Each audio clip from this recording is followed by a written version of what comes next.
Hello students, आज हम class 10 chapter 3 pair of linear equation in two variable के अगले लेक्चर पे आते हैं। अभी तक हम एक्सरसाइज के आंशिक प्रश्नों को सॉल्व कर रहे थे। उसी श्रेणी में आज हम 20 नंबर क्वेश्चन देखते हैं।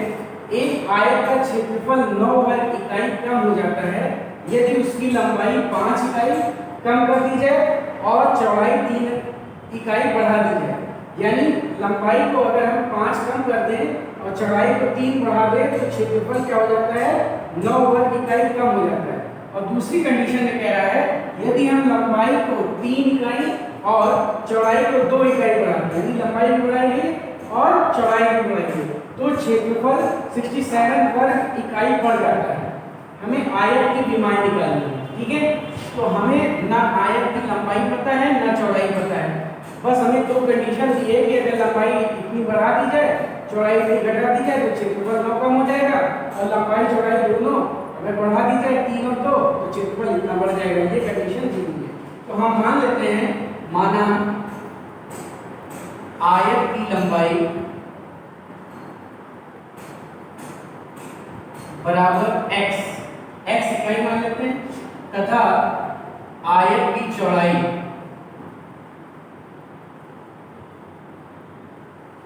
y इकाई। लंबाई और चौड़ाई हमको निकालनी थी, उसको हम x और y अनुसार मान लेते हैं, ठीक है। तो क्षेत्रफल क्या हो जाएगा, इसलिए आयत का क्षेत्रफल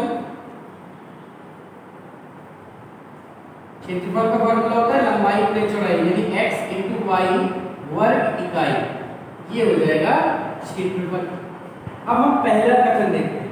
पहले कथन में कह रहा है कि लंबाई को 5 कम कर दो और चौड़ाई को 3 बढ़ा दो, ठीक है। तो प्रथम शर्तानुसार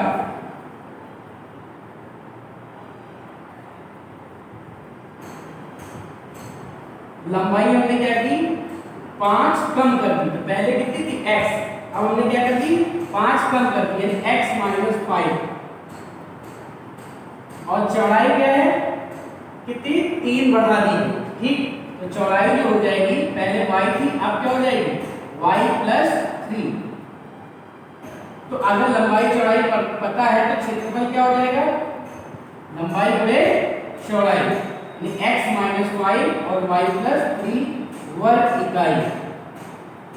अब ये जो क्षेत्रफल आया है ये 9 वर्ग इकाई कम है, किससे, पहले के क्षेत्रफल। ये जो क्षेत्रफल है वो पहले वाले के क्षेत्रफल से क्या है, 9 वर्ग इकाई कम है, यानी x - 5 y + 3 ये 9 वर्ग इकाई कम है, किससे, x y से। ये 9 कम है तो इधर हम 9 ऐड कर देते तो दोनों क्या हो जाएंगे, इक्वल हो जाएंगे। इसको मल्टीप्लाई कर देते हैं, xy 3x - 5y + 9 = xy। xy से xy यहाँ से कैंसिल हो जाएगा, ये आ जाएगा 3x - 5y + 9 = 0। ये इक्वेशन 1 हो गई। अब दूसरी कंडीशन पे आते हैं। द्वितीय शर्तानुसार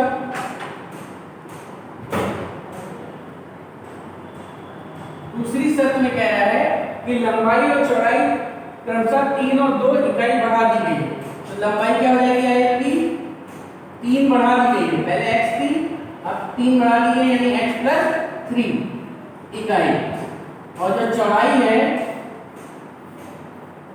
वो 2 वर्ग इकाई बढ़ाई गई है, 2 वर्ग इकाई बढ़ाई गई है, यानी पहले y थी तो अब कितनी जाएगी, y + 2 इकाई। अब जो क्षेत्रफल होगा वो कितना हो जाएगा, लंबाई बटे चौड़ाई से निकालेंगे तो x + 3 और y + 2।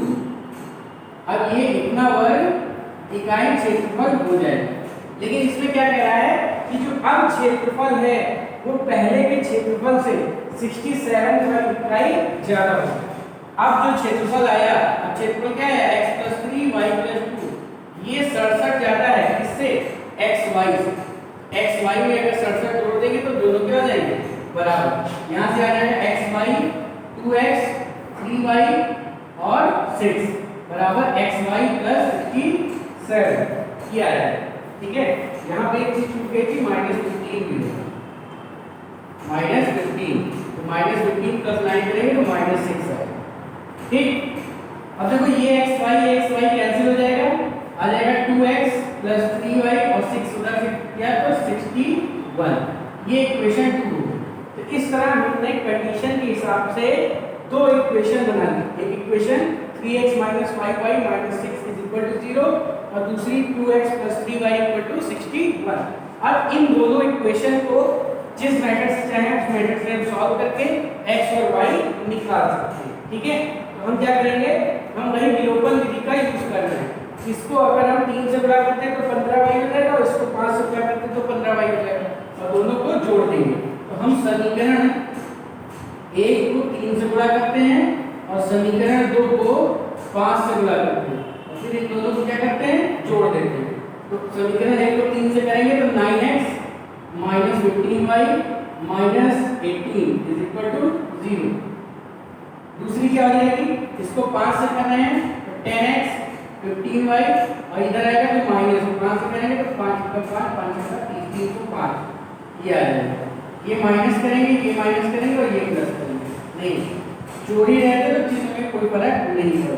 ये 15y कट जाएगा, ये कितना आ जाएगा 19x = ये कितना आ जाएगा 8 5 देना 1 और ये 2, ये आ जाएगा 323। x बराबर 323/19। इसको सॉल्व कर लेंगे और हमें x की वैल्यू मिल जाएगी। ठीक है, और फिर x की वैल्यू रख के हम y की वैल्यू भी निकाल सकते हैं। ठीक है, बात समझ में आई? तो पहले हम क्वेश्चन को ध्यानपूर्वक पढ़ के कंडीशन के हिसाब से इक्वेशन बनाएंगे, इक्वेशन को सॉल्व करेंगे और x और y की वैल्यू निकालते हैं।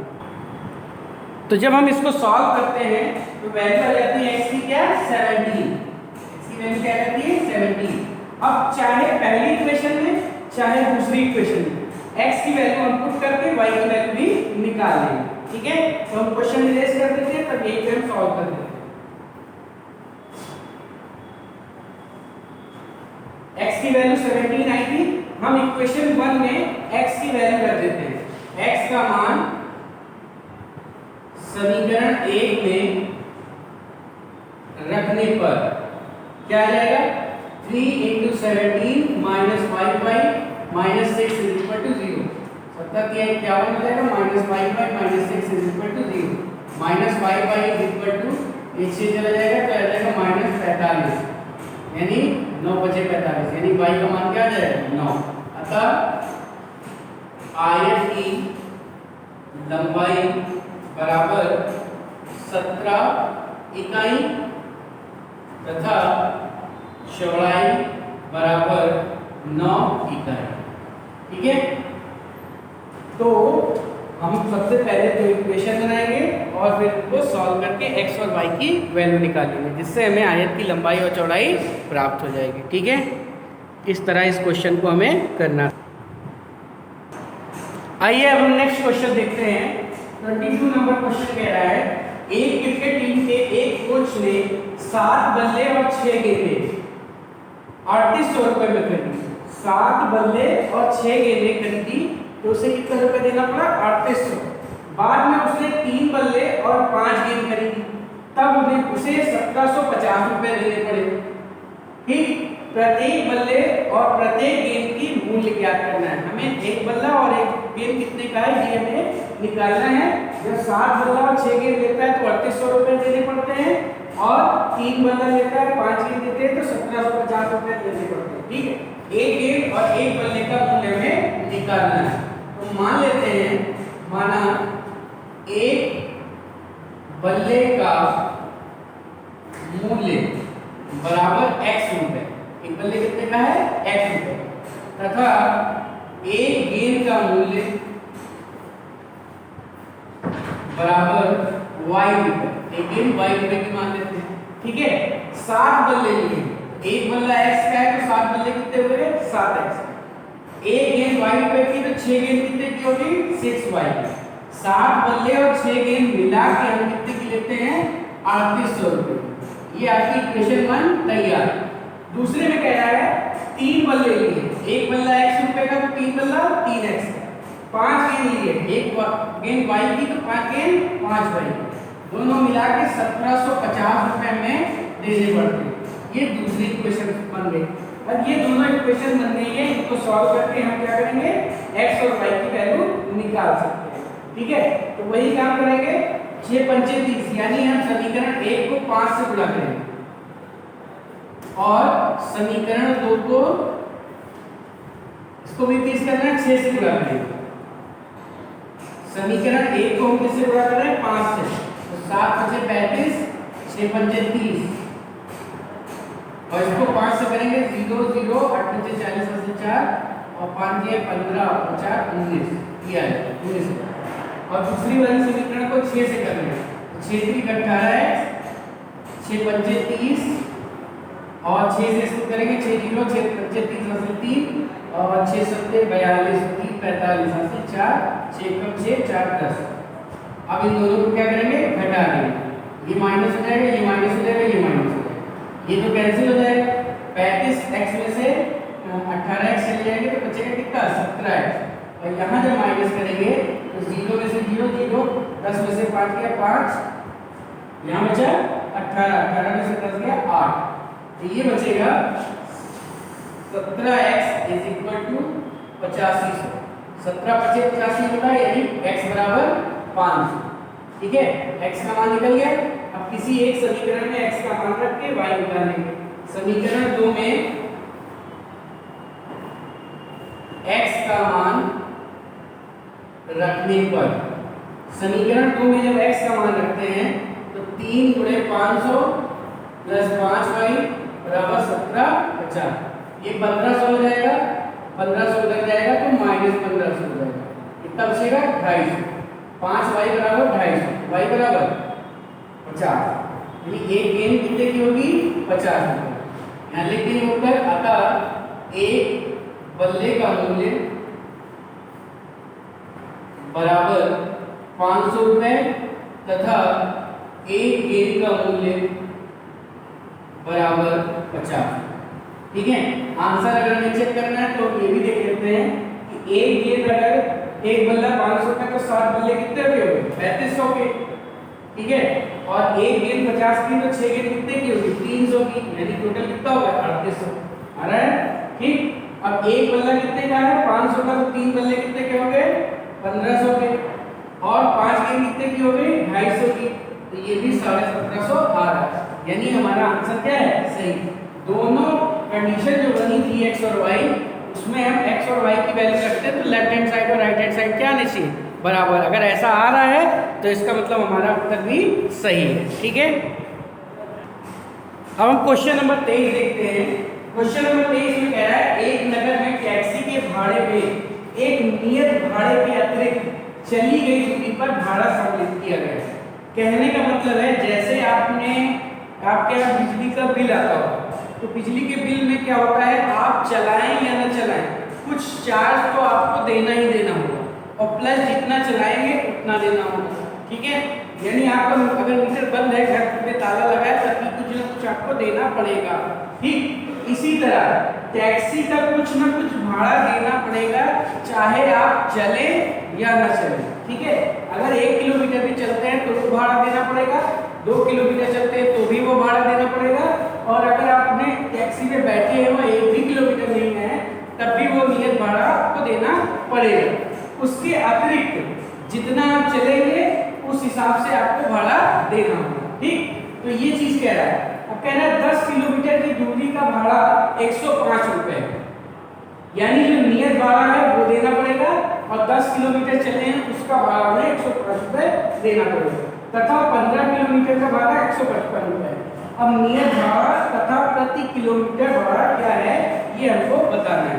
तो मान लेते हैं, माना नियत भाड़ा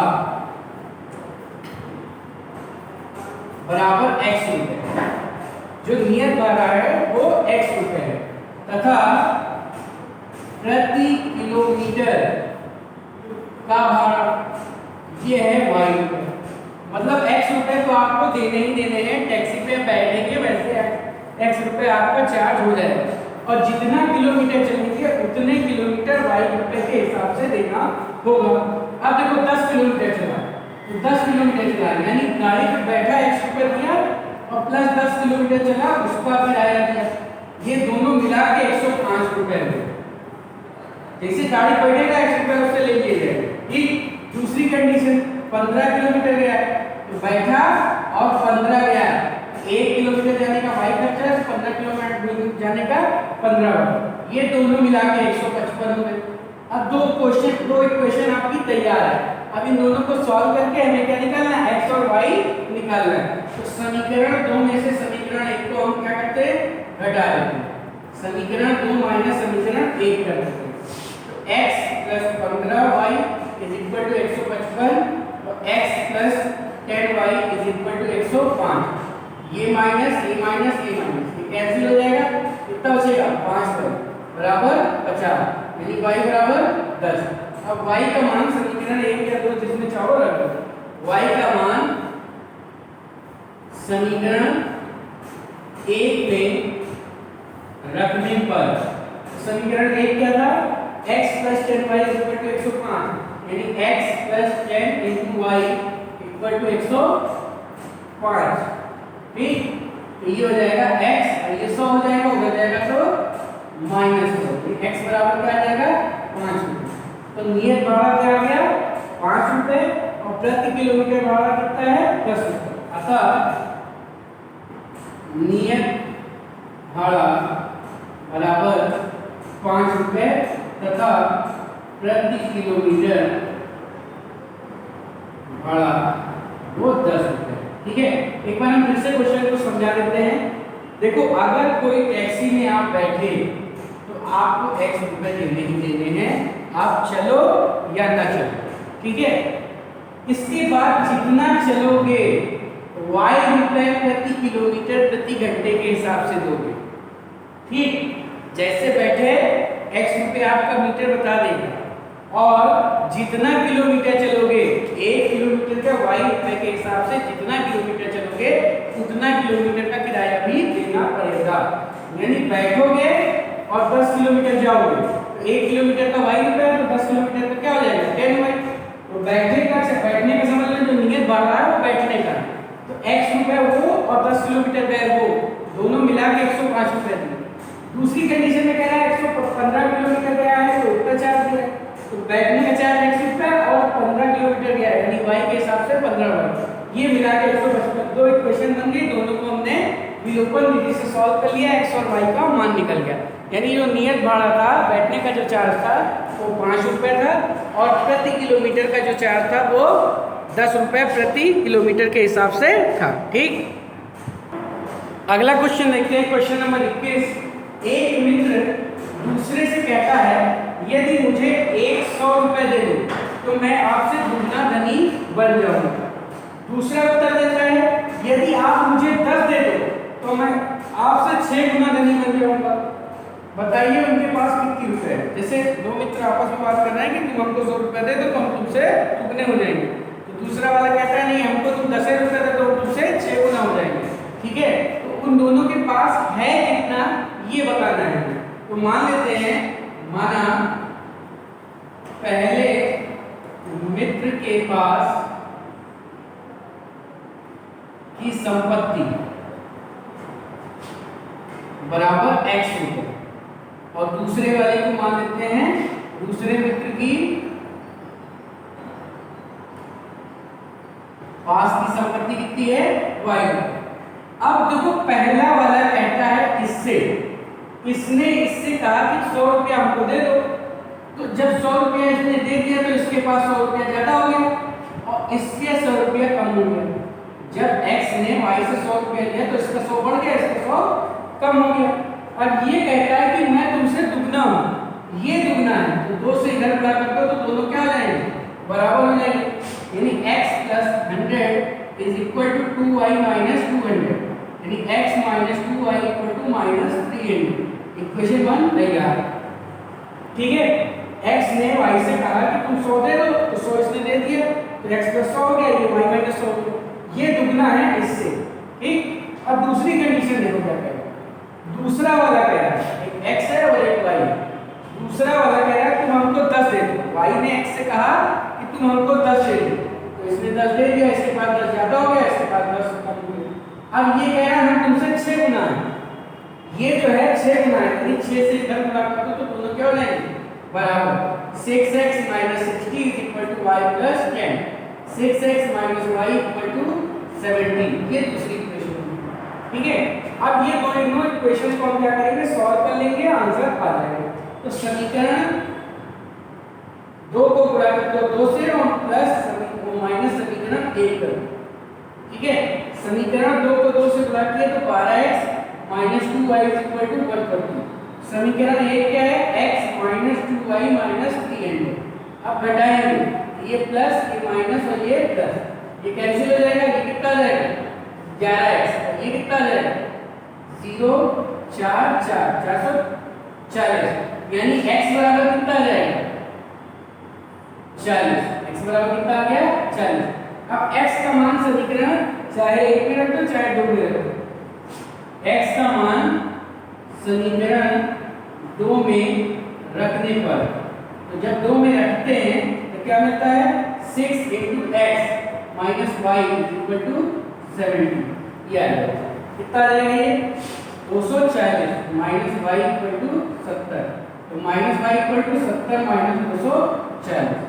ठीक है, एक हो जाएगा 324। ठीक, अब देखो 40 ये जाएगा 30 हो जाएगा, यानी 170 हो जाएगा, माइनस वाई बराबर 170, यानी वाई बराबर 100। ठीक है, तो जो दूसरा व्यक्ति है उसके पास 170 रुपए होंगे और पहले व्यक्ति के पास कितने रुपए होंगे मात्र 40 रुपए। अब देखो ये क्या कह रहा है कि तुम अगर हमको 100 रुपया दे दो तो इसके पास कितना हो गया 140, इसके पास क्या डबल है। ये कह रहा है तुम हमको 10 रुपया दे दो 10 रुपये दे, तो इसका चिन्ह हो, तो हम आंसर की इस तरह से चेक कर सकते हैं। ठीक है, जो कंडीशन दे रही है x और y को निकाल के हम कंडीशन पे रख के चेक कर सकते हैं आंसर कि हमारा सही आया है कि गलत। क्वेश्चन नंबर 17 देखते हैं। दो समपूरक कोणों में बड़ा कोण छोटे कोण से 18 डिग्री अधिक है, उन्हें ज्ञात कीजिए। तो सबसे पहले बात हम ये जानते हैं कि समपूरक कोण क्या होता है। समपूरक कोण वे कोण कहलाते हैं जिन दो कोणों को जोड़ने पे कितना है 180 है। समपूरक कोण कौन से कोण होते हैं, ऐसे कोण जिनको जोड़ने पे क्या है 180 है, वो कोण क्या कहलाते हैं समपूरक। तो मान लेते हैं, माना समपूरक कोण क्रमशः x और y है। ठीक है, एक x है और एक y है, बड़ा ये है छोटा ये, कोई भी मान सकते हैं। इनका योग कितना होगा, समपूरक कोण है तो इनका योग कितना होगा 180। समीकरण तैयार। अब कह रहा है जो बड़ा कोण है वो छोटे कोण से 18 जाता है, ये जो है 18 जाता है किससे इससे, तो इसको भी 18 दे दो तो क्या हो जाएंगे बराबर हो जाएंगे, यानी x minus y equal to क्या गया 18। ये समीकरण 2 हुए। अब देखो समीकरण 1 और 2 सॉल्व करना बहुत आसान है। समीकरण 1 माइनस समीकरण 2 कर देंगे तो क्या आ जाएगा x plus y 180 और x minus y equal to 80। ये y में कट जाएगा 2x आ जाएगा, ये आ जाएगा 891, यानी 2x इक्वल टू 198, यानी x इज इक्वल टू 198/2। तो 2 से करेंगे 2 8 18 1 4 2 8 18, x का मान कितना हो गया 99। यहाँ रख देंगे समीकरण 1 में x का मान रखने पर क्या आ जाएगा 99 प्लस y बराबर 180, तो y बराबर 180 माइनस 99, 10 में से हो गए 1 और यहाँ बचा 17, 17 में से हो गए 8। ठीक है, क्या आ जाएगा 81। दोनों को जोड़ने पे देखो 180 आ रहा है, यानी समपूरक है, और एक कोण दूसरे से कितना अधिक है 18 अधिक है, तो यही चीज को कह रहा है। ठीक, तो इस तरह आज हमने एक्सरसाइज के अंकित प्रश्नों को सॉल्व किया। ठीक है, कौन सी एक्सरसाइज की 3G एक्सरसाइज के अंकित प्रश्नों को सॉल्व किया। अगले लेक्चर में हम इसके आगे की जो 3H है उनके अंकित प्रश्नों को सॉल्व करेंगे। इससे पहले आप लोग को जो भी एग्जाम्पल दिए गए हैं और जो शेष क्वेश्चन हमने छोड़े हैं उनको सॉल्व कीजिएगा। ठीक है, एग्जाम्पल को जरूर सॉल्व कीजिएगा, क्योंकि हो सकता है एग्जाम में ज्यादातर आपकी एग्जाम में एग्जाम्पल ही पूछे जाएंगे। जिस क्वेश्चन पे NCERT लिखा है वो जरूर सॉल्व कीजिए, क्योंकि क्वेश्चन पेपर जो है एनसीईआरटी की बुक से बन सकता है। ठीक है, तो आज के लिए इतना ही, नेक्स्ट लेक्चर मिलते हैं। ठीक है, धन्यवाद।